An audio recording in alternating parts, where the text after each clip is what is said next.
C'est Dieu qui a choisi le nom. Mais c'est dans la Bible, Genèse chapitre 16. Dans la Bible en plus. C'est dans la Bible, Genèse chapitre 16, à partir du verset 10. Docteur. Est-ce que Dieu peut-il choisir un Pendant nom, ce temps, les hommes de Dieu fouillaient la Bible là parce que le docteur nous fait peur. un nom théophore pour un enfant bâtard? Et quand vous dites d'Agar qu'elle était une concubine d'Abraham, parce que même dernièrement, On la rabaisse à ce point. j'ai entendu notre frère Mbota débattre avec un pasteur de l'église primitive, mais qui n'a pas été aussi à la hauteur par rapport aux questions, à la question liée à la polygamie. Il a dit, bon voilà, Abraham n'a eu qu'une seule femme, Jacob n'a eu qu'une seule femme, Rachel, toutes les autres n'étaient pas ses femmes. Mais quand vous dites ça, vous oubliez que Jésus est sorti de la descendance de Léa, pas de Rachel.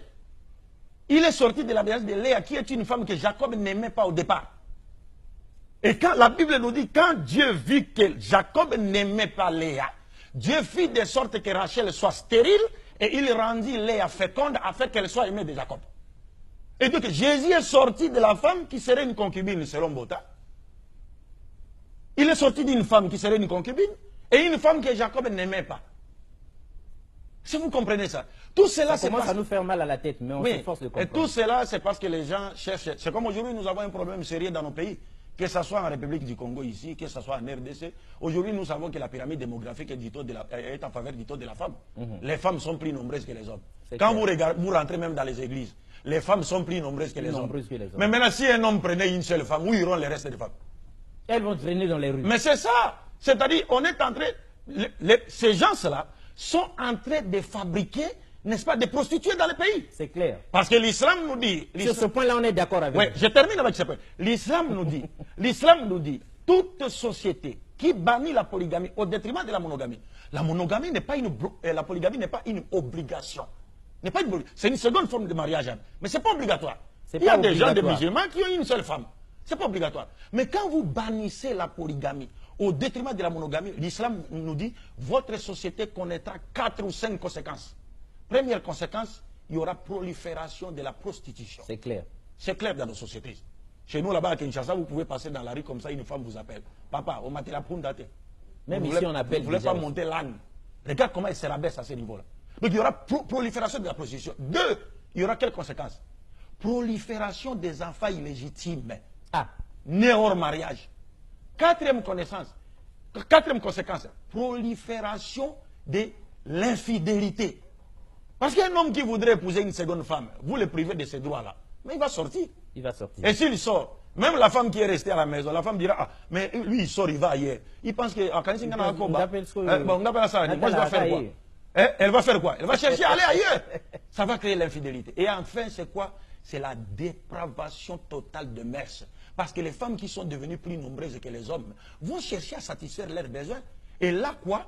Vous les condamnez à devenir, à se livrer en dessert et en amuse-gueule à des hommes mariés ou non mariés. Et c'est ce que nous constatons. C'est ce que nous constatons. Mais maintenant, si on posait la question par rapport au taux de la femme aujourd'hui, le christianisme propose quelle solution? Il n'y a pas de solution. Il n'y a pas de solution. Homme de Dieu, on vous respecte, hein? Vous êtes archibishop, pourquoi on ne refuse pas? Mais regardez dans votre propre église. Il y a combien de femmes et combien d'hommes? Ce que tu as la ndengeni, basi wana misusu, ce que tu as moko. Les restes, ils vont faire. Donc tout ça, c'était déjà vu et planifié. Le prophète avait tiré la sonnette d'alarme, comme pour dire, si une société bannit la polygamie, qui n'est pas obligatoire, mais si vous bannissez complètement, alors attendez-vous à ces 4 conséquences-là. Et nous vivons ça. Et nous vivons ça. Et nous savons que Jésus est Mais depuis ce temps-là, pourquoi vous ne nous aviez pas dit? Non, on a toujours parlé de cela. Et nous disons que Jésus lui-même... Mais les hommes de Dieu doivent changer. Nous, on peut avoir 3, 4, 5 sœurs en plus, ça fait quoi? Oui. Monsieur Bongo, Jésus-Christ lui-même, que la paix de Dieu soit sur lui, est sorti de la descendance d'un homme polygame. Jacob a épousé 4 femmes. Oui, il a épousé la grande sœur de sa femme Rachel, la servante de la grande, la servante de la petite. Les 12 tribus d'Israël sont sorties de ces 4 femmes. Mais on ne nous a pas dit ça à l'église. Mais on ne peut pas vous dire cela. On a dit seulement les 12 tribus. Non, parce que celui qui nous... Mais c'est sorti d'où? Mais celui qui nous impose la monogamie obligatoirement, c'est quoi? Ce sont les autres, les Européens, les autres.